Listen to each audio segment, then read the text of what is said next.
वो लोगों को इस्तेमाल करता है, उस वक्त वो यशुआ को इस्तेमाल कर रहा था।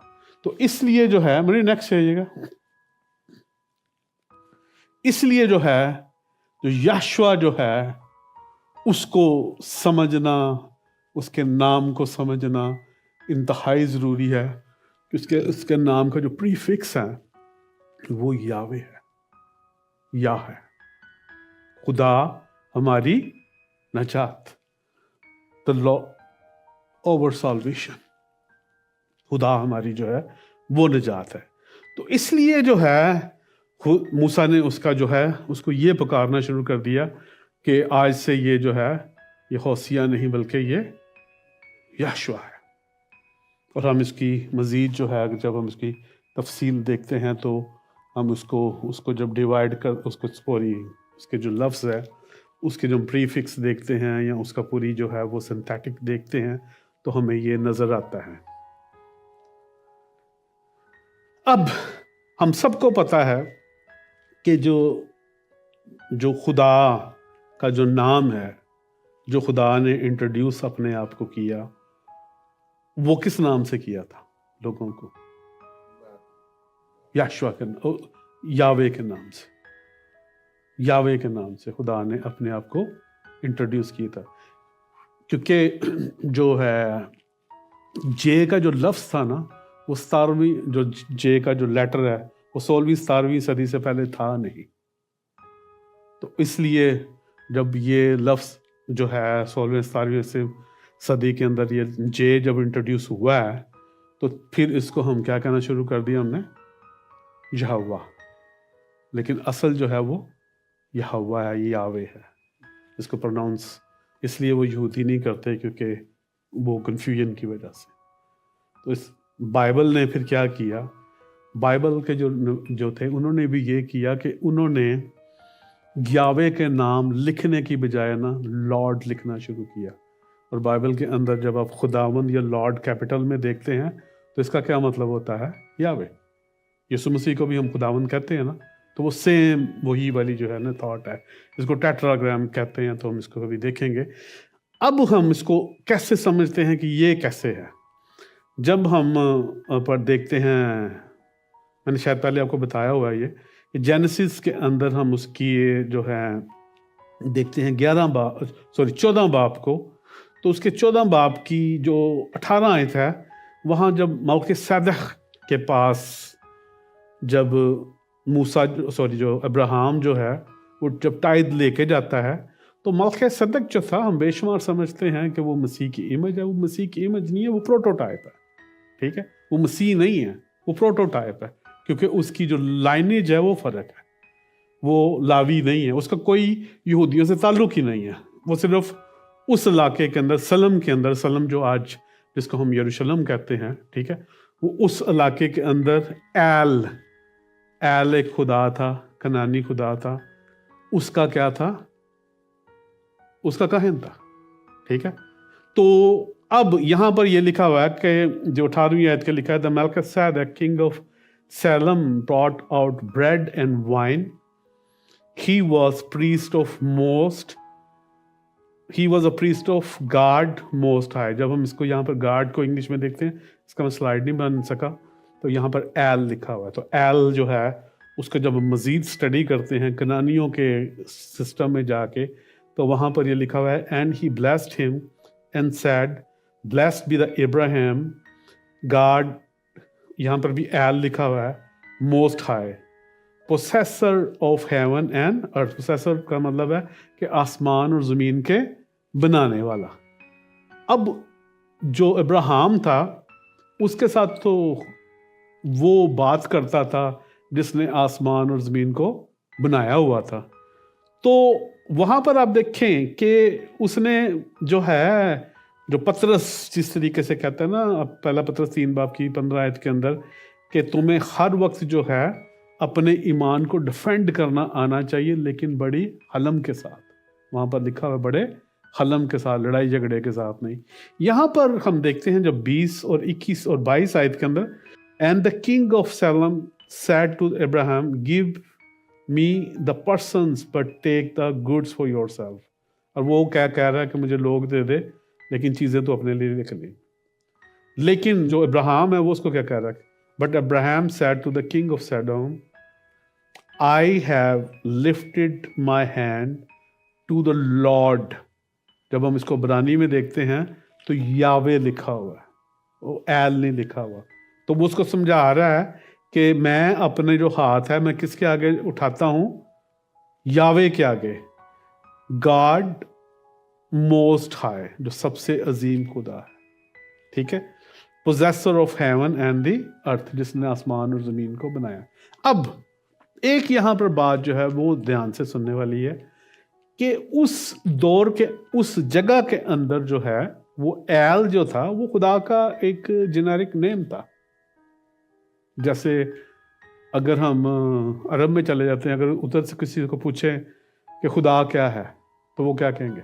अल्लाह, चाहे वो क्रिश्चियन हो या कोई भी हो, ठीक है। अगर आप उधर चले जाते हैं, क्या नाम है, कोरिया में चले जाते हैं, तो वो अगर आप उसको खुदा बोलेंगे तो वो अपना जो ना बोलते हैं जैसे खुदा को, वो ही अपनी लैंग्वेज में बोलते हैं, ठीक है।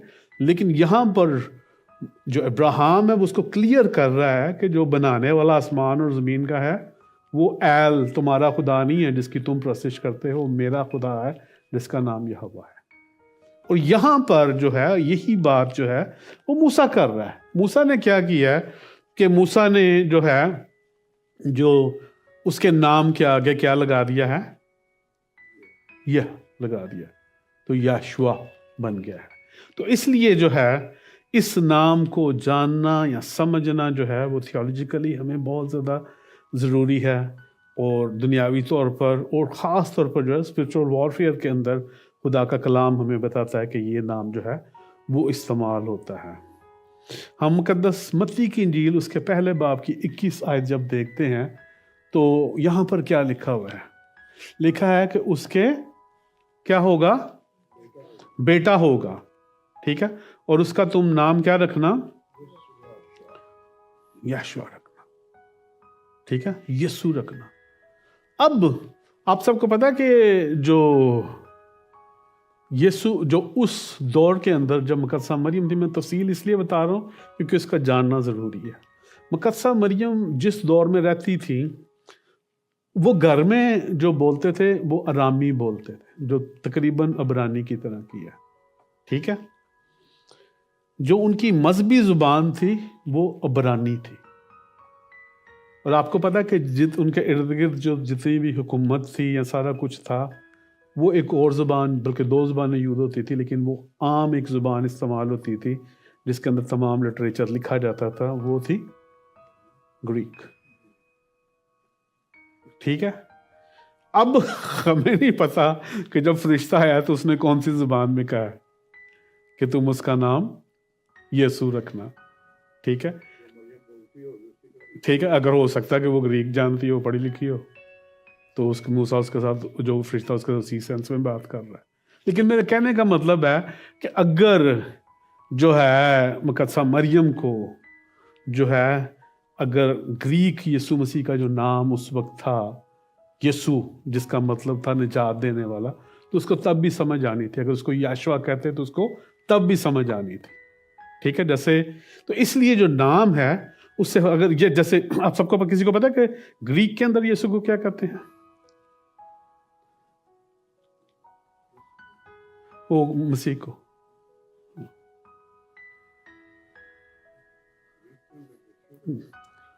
यसूस, ठीक है। तो ये मुकद्दसा मरियम को तीनों ज़ुबानों में अगर वो बोलता तो फरिश्ता उनको समझ आनी थी कि ये तो निजात दहिंदे की बात कर रहा है।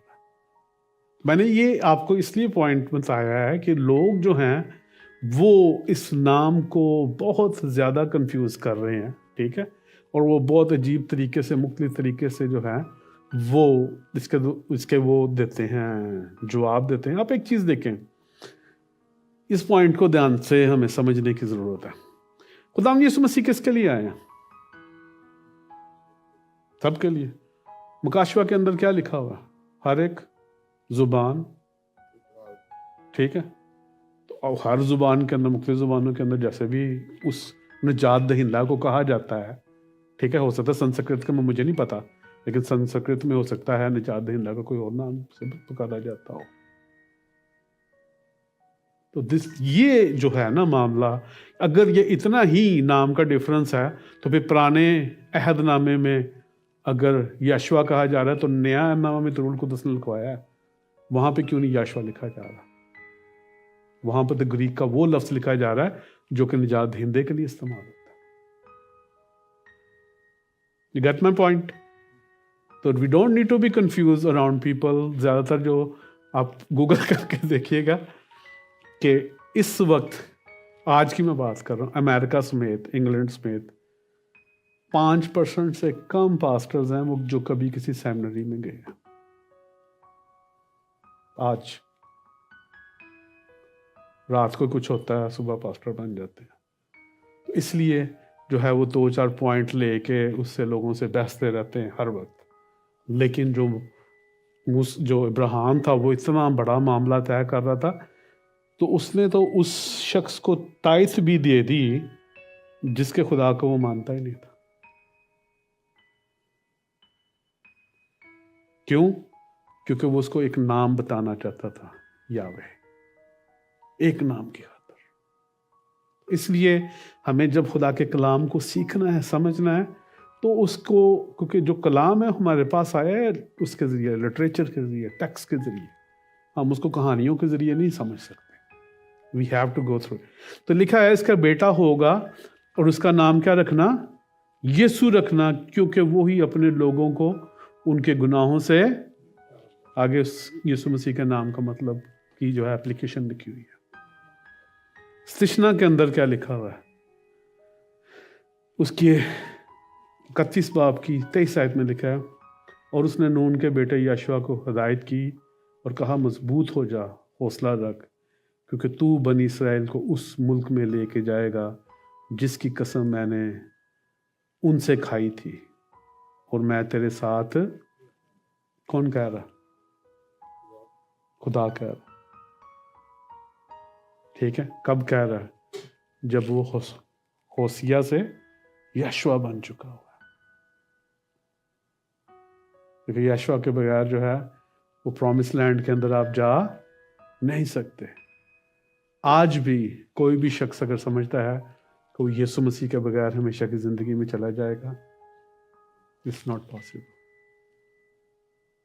एक ही तरीका है, कोई इसके लिए आपको रिचुअल नहीं करना पड़ता, इसके लिए कोई आपको जो है वो ख़ास हदिये नहीं लेके आने पड़ते। आपने अपना कमरा बंद करना, go to him, confess everything you did.